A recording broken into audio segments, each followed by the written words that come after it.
महाराष्ट्रामध्ये शेतकरी अत्यंत अडचणीत सापडलेला आहे.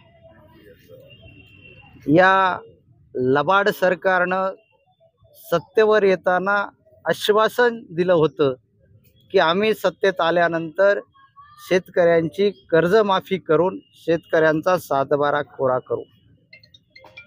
या सरकारनं असंही आश्वासन दिलं होतं की शेतीमालाला हमीभाव आम्ही देऊ, शेतकऱ्यांना जी खतं खरेदी केलेली आहेत त्याच्यावरती जो GST आकारलेला आहे त्याचा परतावा अनुदानाच्या रूपानं शेतकऱ्यांना पुन्हा करू.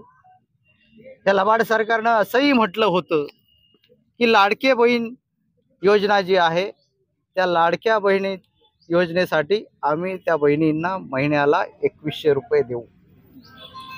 त्याचाही विसर या सरकारला पडलेला आहे. हे सरकार राज्यामध्ये शेतकऱ्यांच्या शेतावर जाण्यासाठी 45,000 पानंद रस्ते बांधणार होतं. त्या पानंद रस्त्याचाही विसर या सरकारला पडलेला आहे. आणि म्हणून हे लबाडांचं सरकार आहे. या लबाडांनी जे काही शेतकऱ्यांना आश्वासन दिलं होतं ते पाळू शकले नाहीत.